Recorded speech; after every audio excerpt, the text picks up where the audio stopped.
Hey, Boy Manning here. Welcome to a Friday night edition of the Garden Report. And we welcome back to the show Nuggets writer Matt Brooks off a exciting game between the Celtics and Nuggets. Another one. Nuggets take both games in the season series from Boston. Potential finals preview, of course. And the Nuggets still look every bit the defending champion. And they've, in my mind, Matt, from the beginning of this year, been the favorites. I think they keep showing that when it matters. And a game like this, they played like they were trying to show they were, that team. And the way they schemed this one, the way they executed down the stretch, and maintained the lead against the Celtics for most of this game, which not many teams have done. Yeah. And even coming into this game as a 1-point favorite, at least the last line I saw coming in, that's only happened 3 times this year. So a lot of credit to the Nuggets. They've been incredible. I'll start there with them. What's this season been like so far? What have you thought of them coming off the championship? Yeah. To describe the Nuggets season, they came out ablaze, on fire. I don't know what they started, but it was good, and they were leading the West. And then Jamal Murray gets hurt, and they do fine. They play like 500ish ball without him. Heading into the All-Star break, they're playing fine, and then coming out of the All-Star break, it's been kind of what we saw yesterday, where the team's really locked in. They're really focused. They're very detail oriented right now.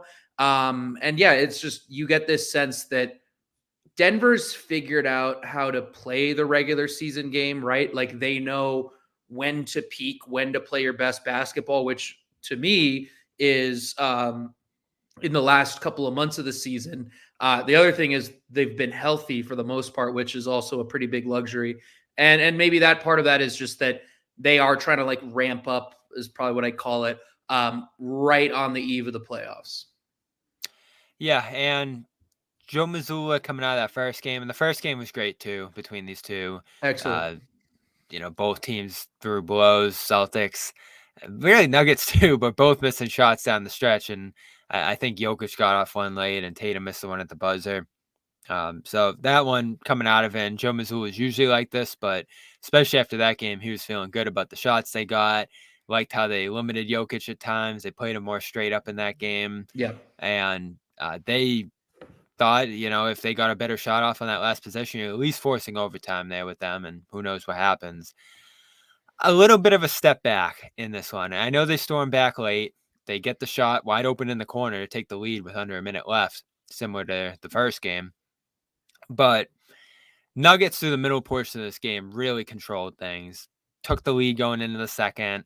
I thought 32-26 dominated the second, at least with their defense, forcing turnovers. All the rest, the 12 turnovers for Boston doesn't look horrible on paper, but when they had 9 flowing between like the start of the second and the middle portion of the third, it was like a flood. And Celtics really haven't done that this year. And the Nuggets made them look really bad there with the way they were scheming up the defense. That's where I start with this one. Mm-hmm. They were so prepared for what Boston wanted to do offensively, and Yep. I haven't seen any team be able to do that this year. Yeah, I thought a couple things. I mean, first off, both teams shot like 29%, a combined 29% from three, and it was still a good game, which is always impressive to me. Denver was really ready for the Tatum Porzingis pick and pop. They kind of allowed it a little bit more the first time these two teams played. Porzingis got going in that first quarter. I think he had something like 12 points in the game in Yeah, he had like January. 3 threes in the first quarter. Yeah. So Denver was like a little more prepared for that, and they started just sending extra help from the guy who was like one pass away, I guess. So a lot of times that was KCP. KCP got 2 steals just by flying over to Porzingis off his man when Porzingis pick and popped, and that ended up being like a really good process from the Nuggets. And they're pretty used to playing like that. Like that is the thing I think about this matchup, is that not only Denver was ready for certain actions like that, but the way they played, I think, or the way they typically play, the Nuggets, I mean, just on terms of pick and rolls, they'll hedge or they'll play their guys up or they're even blitz. And I think that specific style of pick and roll defense was really effective yesterday. I like the way they utilize Jokic there too, because Mm-hmm. he'll play up against that pick and roll. There was some great aggressive rotations behind him too. Yeah. If Porzingis was going to roll, they were cutting off those passes. If guys were trying to post smalls, they did a good job staying in front of them, and they just coaxed the Celtics into some really bad passes. Live ball turnovers, a lot of them turned into points the other way. Uh, it impressed me big time, and I think the other thing that impressed me is this Celtics team coming in, off the 11 straight wins. I know the Nuggets had a win streak before that Phoenix game coming in too. So the Celtics were executing at like the highest level coming into that Cavs game, and they collapsed late in that game. But for 3/4 of that Cavs game right before this, they were continuing that trend of just punishing mismatches. If you have anyone on the floor that you can go at, they're just going to devastate that guy, drive him off the floor. And they did a little bit of that in the first Nuggets game where Christian Brown couldn't stay on the floor for more than like one rotation in that game, I remember. And it wasn't the same deal in this one. He survived a little bit longer. The numbers against him still weren't great. I think they went 5 of 7 against him. He had 4 fouls, but it felt like he was just able to survive out there a little longer. Same with a guy like Reggie Jackson. Same with a guy like Zeke Naji held the Celtics to 1 of 7 in this one. Even Jokic, who this game more than any other showed me, and I know people say it all the time who watch the Nuggets more regularly, that he's a much better defender than he gets credit Yeah. for.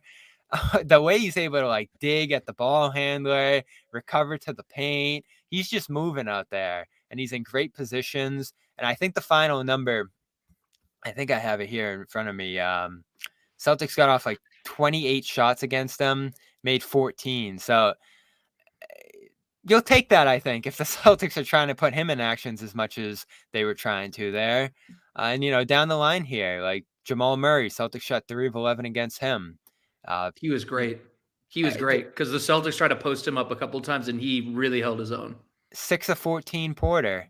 Like the way they just prevented the Celtics from taking advantage of some of their, quote, weaker defenders, to me was super impressive because the Celtics have just devastated mismatches all year long. Yeah, I agree. And again, I think part of it is just that Denver, when you talk about like Jamal and Michael Porter Jr. and Jokic, Aaron Gordon's been there for a couple of years. These guys have like been playing this scheme now for 3 to 6 years, I would say, for most of these guys. KCP is a newcomer, but like KCP is a great defender. He's going to pick up stuff right away. But for the most part, like a core that's been there for a while and a scheme that you've been running for a while is that everybody's really comfortable within it. They know that each other's tendencies. They know, how much help and when you need to help when Nicola's playing up. And Nicola is just so much more comfortable now. Even from like when I started covering the Nuggets, which was like last March, he is just, I don't know. He just looks really comfortable playing up and using his hands and just kind of being a deflections magnet in a way. And I think in large part, yesterday was a really good example of like, you have to be on your A game against Denver because if you're being sloppy with the ball, their defense is aggressive. Like it's meant to force turnovers. So that I thought that was pretty interesting yesterday. Yeah, and they are up to, let's see exactly where they are defensively, 9th. Mm-hmm. And, Yeah. that was their Big jump. weakness before Big they jump. won the championship. Yeah, and they tightened it up last year.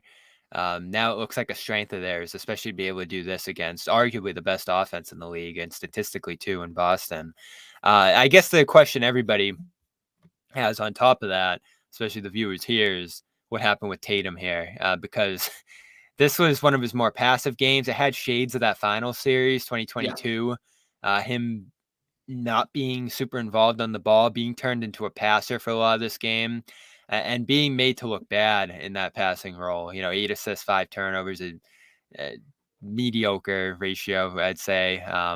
Just too many timely turnovers too that turned into points the other way.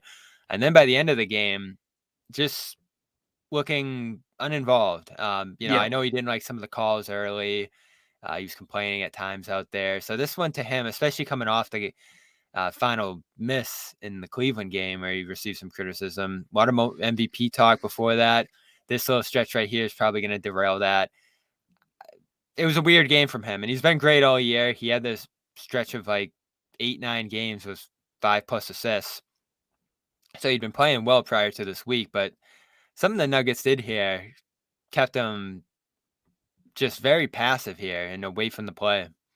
Yeah, I think they got the ball out of his hands pretty early. That was the goal, to not let him get in a rhythm, even if that came at the expense of Jalen getting going, who was just outstanding.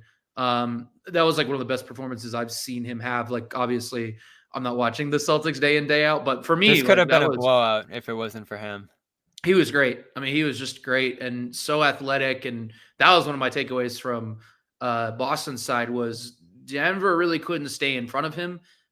He got going in transition and he was just getting by guys. So I thought that was really something that stood out to me. But yeah, I think Denver did a good job of like not letting Tatum get into a rhythm early, getting the ball out of his hands. If that means, hey, we're going to send two guys to Tatum and potentially leave Porzingis open on those, pick and pop plays, so be it. We trust our rotations behind that. So I think that was a big focal point for them, and I thought they did really well with that. Yeah, you mentioned some of the Porzingis stuff too in terms of how they were guarding his pops. I think Jokic just being in the lane as much as he is discouraged some of the post ups because he's been a Yeah. devastating post up guy this year, and he's someone Hmm. you would think they'd go after some of the smaller guards and stuff like that with to put them in foul trouble or just get easy baskets over them. And I think he took 23 shots in this game, 10 of them threes, and they did start getting out on him later in the game, especially after he hit those two out of halftime. But overall, like you said, it didn't feel like they were too worried about him shooting the long threes, especially. They were willing to drop on that with Jokic, and it's a fine line because he can get going out there and have those Yeah. kind of games. If he hits a couple more of those, this is probably a different type of game. But I felt like even he got thrown off his game, and he's been incredibly consistent this year. I really can't remember too many bad games from him at all. And this wasn't necessarily a bad one, but they limited how impactful he could be in a Hmm. matchup where he, went crazy a little bit early in that first meeting between these two. Yeah, agreed. And I think the other thing, like, I felt like a lot of, but I mean, how many threes did Boston take? They didn't take as many as they usually do. I want to say it was in the 30s. I got the number here exactly, 38. So they're usually closer to 50. Yeah, I thought that was. I mean, Malone brought that up after the game, saying we did not want to get these guys going from 3-point land. And that's kind of the give or take of Jalen getting going. Is that, yeah, it carried Boston, but at the same time, there wasn't nobody else really had a rhythm by the very end of the game. If that kind of makes sense. They weren't connected, and Yeah. the Nuggets, they had some stretches in this game where things got a little dicey, like the fourth quarter comeback stretch there. Some of the shot selection there didn't seem to be the best, especially while managing a lead. But they were able to stop a lot of timeouts from Malone in this one, reset, run a good play.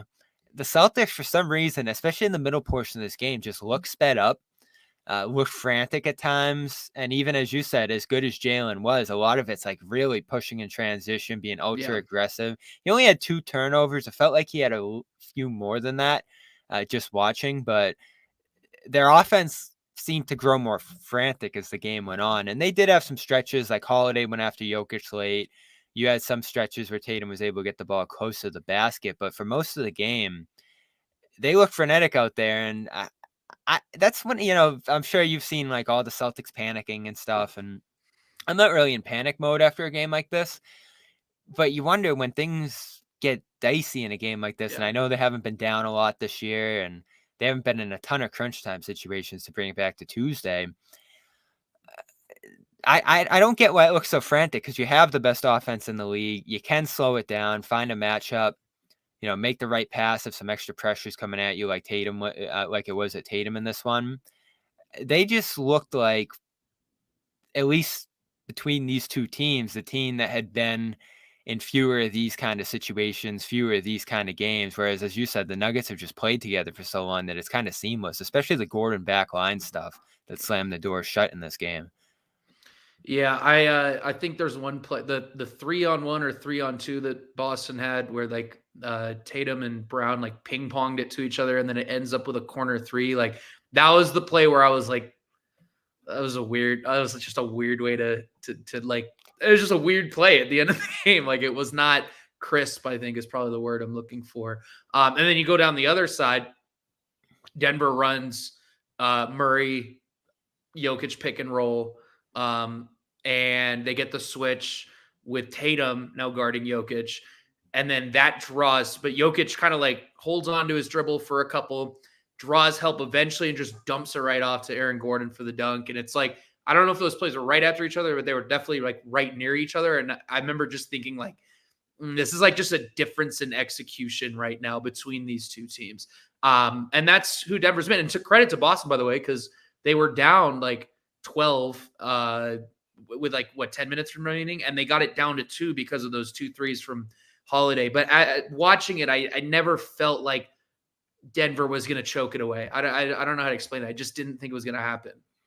No, especially the way Jokic was playing, and I don't think there's just a different standard for him because you come out of it at 32, 12, and 11, and if anyone else had that, you're like, wow, that's like the game of their life. But I don't feel like he killed them in this one. Yeah.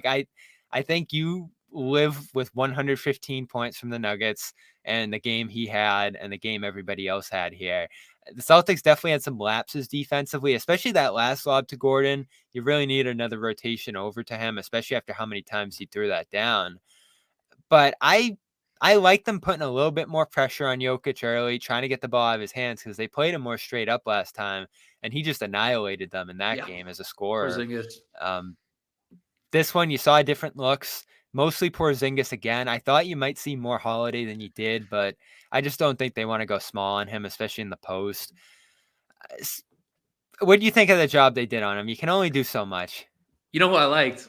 I thought Tillman was pretty good. I thought Tillman was pretty good, and he's been good on Jokic in the past. I thought he was like good in the first half. I don't know like how much you could play him, but like That I was thought the he did tough a part. pretty good job. Yeah, He did a good I thought he was job, good. but then the offense kind of got bogged down on the other end with the double bigs out there. So that's the trade-off. And then late, you go small with Pritchard, and that was really the stretch that was like, because they go right after him twice. I don't know what like he was when Pritchard was there in the Jokic minutes. I was surprised by that. That to me just seems like a losing plan, and it was a stretch that like got Boston in trouble. I did not know why he was out there at that time. Yeah, they were experimenting this one, and I'll give them that. You gotta, in a game like this, last meeting against a potential finals opponent here. Yeah. But you do see, like, when a opposing coach is really scheming it up like Malone was there and, making adjustments on the fly. And I thought that the Nuggets utilized their bench well in this game, too. Watson was awesome. You had some other guys coming off there, too, that made contributions. Najee. Uh, I thought he just coached a much better game than Missoula did. And there's the thing with Joe. I think especially at this stage of the season, he's going to try to let these guys figure it out. But they just were too frantic at times. They probably need a little bit more, intervention from the sideline and some, just ways to get Tatum back involved again. Maybe ways to reposition where Kristaps was on the floor. The biggest thing to me, though, is that Derek White, who has just been incredible this year, Yeah. really uninvolved too. He had a couple pick and rolls Mm-hmm. from him. He was mostly in catch and shoot positions. You could say the same about Holiday too, because the handful of times he got the ball at the end of the game, you mentioned a couple of threes, but even that skip pass he threw to Hauser, with 3 guys in front of him there Yeah. and really tough angle. Like, those are your point guards. And if Tatum's turned the ball over, if Brown, as aggressive as he was, is playing more frantically, those are the guys you should lean on to, get you into your sets and stuff. And the Nuggets do that. That's one of my favorite things about Jokic. And Tatum has done it at times in his career, but he doesn't do it nearly as often as Jokic. Set a screen, get into the, pocket there and make some passes out of that position rather than playing 30 feet from the basket and just kind of eating those double teams that the Nuggets are throwing at you. Yeah, I agree. It's weird. I like forgot. I don't remember anything that Derek White did in that game at No. all. And again, I think that's a little bit of the give or take of like if you have one guy going like that, like Jalen was, it's both keeps you afloat, but it also really kind of disconnects you in a way where you're just like kind of just letting him eat and letting him cook, but it's That's not. exactly how I felt. Yeah. Yeah. And it just kind of like you felt it at the end. There's just kind of no rhythm versus Denver's like they're not trying to hit homers. They're like trying to hit doubles kind of the whole game or singles. Did Jokic even take a three? I don't think he did. I Took, don't none. know. Yeah, none. I mean, like in Jamal was Going in the good. mid range. Jamal was okay. Like he was good in the minutes where Jokic wasn't there, which is kind of when they needed him to be really good. But he was like fine. It wasn't he's definitely had better games since the All-Star break. And that Denver got what they needed to. Their bench was huge. I mean, what they got from Watson was great. I thought Christian Brown was pretty good. And just overall, like whenever they get like 20 plus points out of their bench, 25 plus, that's a pretty good thing for Denver. I think it's telling too, and you said it earlier in the show, when the three is as absent from the game as it was in this one, just 15 makes between the two sides, bunch of plays around the basket, mid-range a factor here.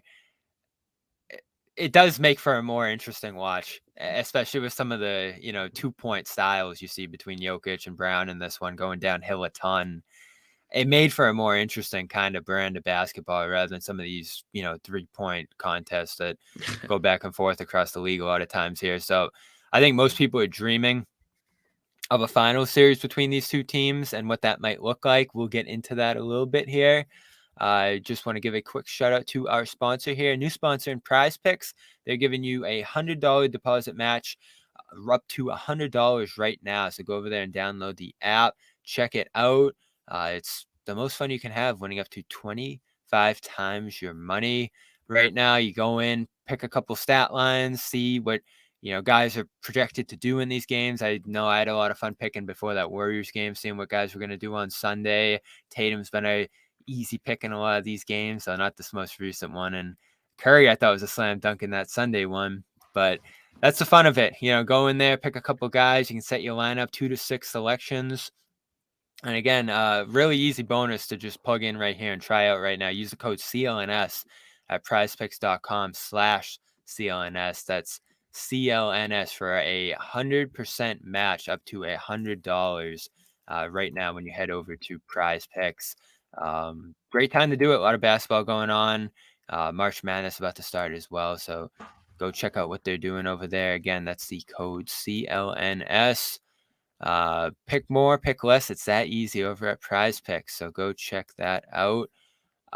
Is this feeling like, I think we had a similar conversation last year, Matt, because it felt like it was going that way last year too. But especially this year, it feels like this could be the finals. And in a weird way, among all the doubts I have about this happening, I actually worry a little bit more about the Nuggets just because of how grueling the West is. Like it's a Phoenix, Denver first round right now. And, the Celtics are talking about maybe Chicago, Atlanta, maybe like a Philly or Indiana dips down to that 8 seed. But there's just a difference in path. The packed, 3-team race atop the West right now. Some of the lower teams, including like the Warriors, Lakers kind of teams, Sacramento, Dallas even. It's just a loaded conference. So I feel good about this being the finals here. But between some of the Celtics' past letdowns and that loaded West, those are probably the two things you're looking at and saying, like, all right, if it's not going to happen, it'll be one of those two factors. So if the Nuggets are healthy, I feel pretty good about it. That's kind of been my... Even with the Clippers kind of floating? Yeah. I haven't, in fairness to the Clippers, we haven't really seen them play the Nuggets with the new look team. They played I think they played Denver the first week after the play-in tournament. So when Harden first got there, so you can kind of throw that game out.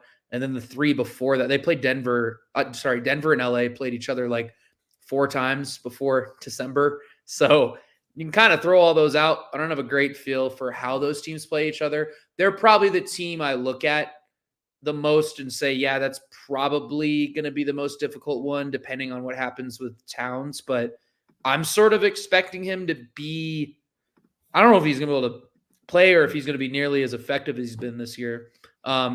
So I think the Clippers are one of the teams I'm looking at. The Suns intrigued me in a weird way. I get it. They haven't had the year they'd want. And their guys are never healthy or never on the floor together. which sounds a lot like the Nets, the team that I used to cover. But I still I get it. The talent's there. Booker did, he had a great series against Denver last year in the playoffs. So those are probably the two teams. But generally, just coming out of this All-Star break, seeing what I've seen from Denver, how locked in they've been, how much they've played above and beyond what I expected them to do in these final 26-ish games, I feel pretty good about them coming out. Yeah, that's an interesting one in Phoenix because they are getting healthy. They're starting to play more games together. Some role guys have stepped up for them too, and they beat the Nuggets in that last game there. They I did. wonder what stood out to them in that one against them because it's a weird game probably the Nuggets should have won, but the Celtics do have them coming up tomorrow, so I'm interested to hear what you thought of them. Yeah, I thought they were good. I think with Phoenix, I've been trying to think about the best way to beat Denver, and I'm not talking about scheme stuff. I just mean in a macro sense, how would you do it? I think the way you do it is you get a really big lead on them, which means you need a big offense. Because if you're in a crunch time game, I mean, we saw it yesterday, Jokic and Murray, but Jokic is so surgical in those moments.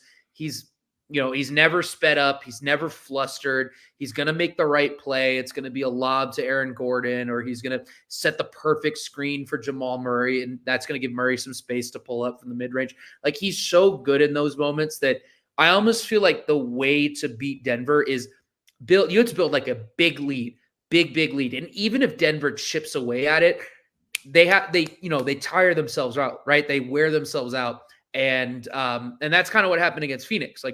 Grayson Allen gets going in the first half. I think he hits, I don't even know how many threes, 5, 6 threes, maybe more than that in the first half. And Phoenix enters halftime with a 15-point lead. And then the second half, the Nuggets slowly chip away at it and eventually get the game to go to overtime. But goes to overtime, they're gassed. They have nothing because they've spent all that energy trying to come back. So I think that is how you would beat Denver. I just don't think going into a close game throughout all 48 minutes is tenable almost, because they're just so good in those situations. And if that is how every single game is in a series, they're winning 4 of 7. I don't know. So that's what I've been trying to think about is all right, yeah, you want a team that can defend Denver, and Phoenix, to their credit, Nurkic is a big guy. He can get in the way of Jokic. But they also have an offense, I think, on paper is explosive enough to keep up with Denver.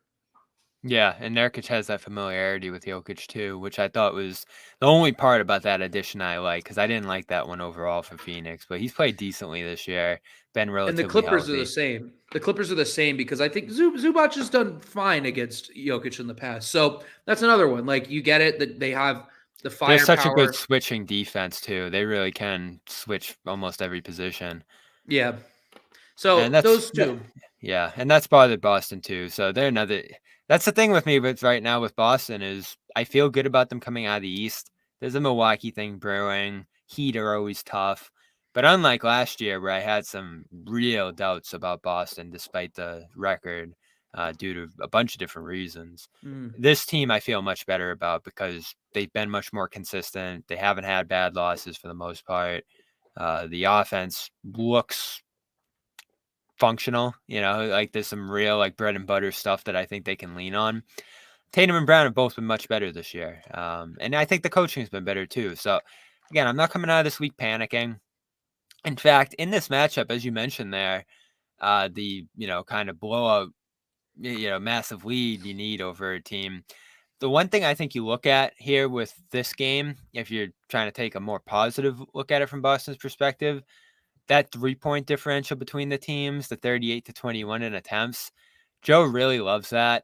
And I know the Nuggets are deadly from 2, but again, a couple more threes go in there from Boston's end, and you're talking about a much different game here. And that's always the case, but they're able to just get up so many more threes than the Nuggets generally, it feels like. And a lot of times, I know 7 games is a smaller sample size here, but that will lead to a couple of games where the Celtics are just raining threes, and it's going to be tough for the Nuggets to keep up in that sense.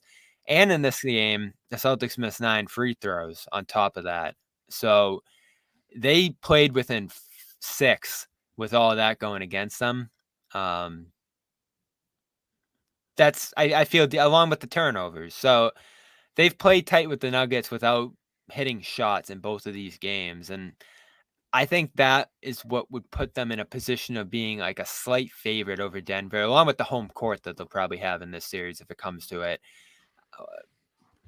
The Nuggets just they limit the threes a team takes, which I think works well for them. They're so good from two, and that can project to fit a little better in the playoffs.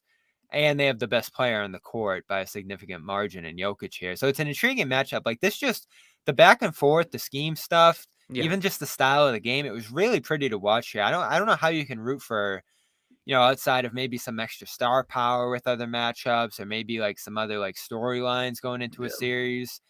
This, from a basketball standpoint, to me, would just be by far the most interesting finals. Yeah, I agree. Like last year's finals was good tactically, but there was just such a difference in talent with Denver and Miami. This feels a little bit more like I think what you're looking for in terms of, yeah, there's going to be a lot of tactical adjustments. You're going to look at this kind of game to game. All right, what's this team doing in game two that's different from game one? But I think there's a little bit more of, it's just a little more equal talent wise. So I hope we get it. I really do. I don't know who else I'd want to see Denver play from like an entertainment perspective. I don't really want to watch them play Miami. I haven't enjoyed how those two teams or yeah, Miami definitely not, but Milwaukee too. Like I think it would have been Philly if Philly was yeah, for healthy. the obvious reasons, I think for sure. But outside of that, like I don't know. The Milwaukee matchup just doesn't intrigue me at all for Denver. There's something about them still, and they're playing better. They play the Celtics in a week or two here, so I'm interested to see how that goes. But I still don't have a strong level of belief in them, especially from a defensive standpoint. But Giannis is Giannis, so you got to respect them Yeah. in that sense. But the East is definitely weaker this year. Injuries have played a big part too. I thought Philly was awesome before Embiid went down. They were well Me coached. They were too. doing some different stuff. So if they can get healthy, that'll be interesting here. What was the atmosphere like at this game? I know there were a lot of Celtics fans. I know it's a good crowd out there in Denver. Probably similar to the MSG game we saw a week or two ago here, where it's that real strong home court, but then there's that undercurrent of Celtics fans there too. It seemed like it was an interesting crowd. Definitely an interesting crowd. God, it felt like a playoff game. It's been a while since I feel like I've been to one that's been kind of like that. I couldn't even tell you what the last one was. Maybe one of like Golden State games or something like, I don't know. Maybe one of the Lakers games. But regardless, there hasn't been that many that have really felt like a playoff game. And that was it. Like that got me excited. That got me like checking the calendar, being like, oh, hey, we only got a little bit more than a month to go. So yeah, I thought the crowd was great. There were a lot of Celtics fans though. I'm ready to. I'm ready too for the playoffs, and there's this string here right now, and I'm looking at the Nuggets schedule. What's coming up for them? Like they got the Heat, the finals rematch again in a week or two here on the Yep. road, and another Wembanyama game right after that. Minnesota, who a couple Minnesota games. They look like that threat. The Clippers game, as you mentioned, the third one of those. They actually have 3 Minnesota games down the Yeah. stretch. Crazy. So there's some good games there for the Nuggets down the stretch. The Celtics, they got the Suns twice this week, That'll be as I fun. mentioned, which will be fun. Late next week, I think there's just a massive drop off though, and there is that Bucks game down the stretch. But after Saturday, it's like Blazers, Jazz, Wizards, Pistons, Bulls, Hawks, and it's like, oh no. Like end of March, April is just gonna be like rest city, blowout after blowout. They got the Thunder to start April, but like there's a lot Yeah. of Hornets, Blazers, Wizards down the stretch here for the Celtics, which is gonna be tough ahead of this highly anticipated playoff run here. That's funny. Yeah, the Thunder game should be good. Thunder. I mean, anytime you're playing any of the teams that are, really any team in Are the you West right buying now. them? Are you buying them as a real contender? No, I don't want to be too dismissive, but They're young. They're really young. they're young and they have questions for me. Like they just have guys that like you always think about guys that are just going to be sagged off of like Giddy's the obvious one, but like Lou Dort, like there's going to be a game where Lou Dort takes 7 threes in a playoff game, and that is so boomer bust and probably not going to work in their favor. And then they're just young. I mean, they've got a rookie big man out there who's going to be dealing with like playoff intensity, playoff physicality for the first time. I'm interested to see what Shea looks like. Really curious. That is another team that I think their matchups really matter. Like, let's say they play the Pelicans and Shea's first real playoff series is against like Herb Jones and, all the defenders that New Orleans can throw at him. So, I'm not totally buying them. But it's funny. Like, the West is so close right now. I find myself watching a lot of Thunder games, Wolves games, because it matters right now. Nuggets seeding changes like every single day. So it's tight. It's fun. Yeah, no matter what, it's going to be 4, if they go that far, intense series for Denver here into the postseason. It's not quite the same in the East, but you think of maybe like a Luka Jokic matchup round 1. Pelicans, they don't get talked a lot about, but they've been relatively healthy and stable this year. So they were one of the better West teams last year when they were healthy. I'm just fascinated by how that West playoff series is going to, or playoff, run is going to go there. And I'm just going to be happy to watch it from afar because it's going to be some real devastating exits out there, some series that go down to like the end of Game 7. And so I'm interested, like if the Nuggets tear through that group out there, it's going to be, I think, like a lot of people started to believe in them after the championship last year. I think more people have started to as they've repeated that success this year. But if they show that they can tear through that West and then beyond that win like a second straight championship here, now you're talking about some dynasty stuff with this group, which I really when you look at this core they have, and I know they lost Bruce Brown, now they're starting to bring up some young guys successfully, at least Watson out of that group early on. There's some real potential for that to be that kind of team, especially when you have that player leading the charge. Yeah, I mean, after yesterday, it's like it does not feel that far-fetched. I know it's just a regular season game. I get it, but like that Jokic play at the end, that was like, what Curry would do. Yeah. Like back in he is one of the most effective offensive players I've ever watched. You just feel like he's going to make the right decision every time. I've watched a lot of really good offensive players in my time of covering the NBA. If people don't know, I covered the Nets before Denver. So I watched Harden, KD, Kyrie. Like I've watched a little bit of them. yeah, that's true. When they were there. But even then, it's just like I've never seen anything like Jokic. He is, he's just constantly making the right decision, constantly thinking the game through, and it just seems like he's playing almost a different sport or playing at a different speed than everybody else. Like basketball is at 0.5 speed for Jokic, and it's normal speed for everybody. It's pretty wild to watch. I was bummed. You mentioned the Nets. I watched Jacques Vaughn's last game as head coach out there, the 50-point loss. I liked him. I'm sure you like covering him too. Me too. Insightful, big personality. I thought he did a good job to start out there. But man, are they in a bad place. And all the moves they made are looking bad now. You hear like maybe they could have got all those picks back for Bridges, and you're like, why didn't they do that? Now the season has really gone south. And Ben Simmons goes down for the year. And it feels like that could potentially be the beginning of the end of him, at least there, maybe in the league as a whole. So how have you kind of watched that whole thing break down from afar? It's kind of crazy how quickly and sharply it declined. Well, I haven't been watching them. I think I watched them like at the very beginning. They played Dallas and Luka hit that crazy game winner. That was about it. It was the last Nets game I watched. They went from competitive to bad really fast. Yeah, it seems like it snowballed really quick. So it's a tough situation. Like I was always kind of a little lower on them because teams that are figuring it out, right? Like in between what they're trying to do. I never feel like those teams. I mean, there are some that will overachieve. Like you look at like the Thunder with Chris Paul and Young Shea and Dennis Schroeder, like that team overachieved. But more often than not, it's like, this Nets situation or the Raptors from a couple of years ago after they go to the second round. I think they lost the Celtics. Am I right about that? Anyways, yep. that's kind of more often than not what happens. And I feel like the Nets kind of fall into that bucket of like they're trying to figure it out. Honestly, if you're on that team, are you looking at your jersey being like, I'm gonna be a Net for the next 4 years? Like, Well, no, that was like, weird because that's where it like, really seemed to fall apart. There was when the Knicks fans invaded the arena and like everyone was making fun of Bridges, and he was just kind of like, "Yeah, that happened." yeah, it's been a tough year.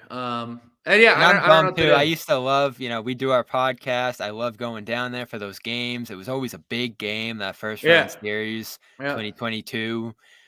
That's gone now. And when I went down there, there was a back-to-back, Brooklyn and Boston, back-to-back right before the break. And the Celtics mm-hmm. just, it was always at least a challenging game. After Yep. KD and Kyrie left, they played tough.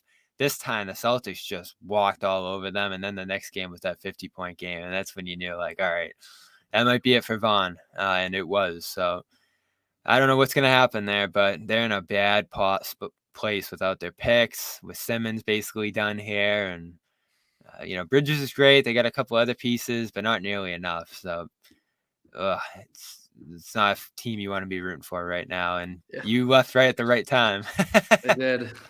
Yeah, it's funny how quickly I think I left in March, and then they did fine, and then they just lost to Philly in 4, and then that's been about it. So I do. It's funny. I do feel like I left right when everything kind of fell apart.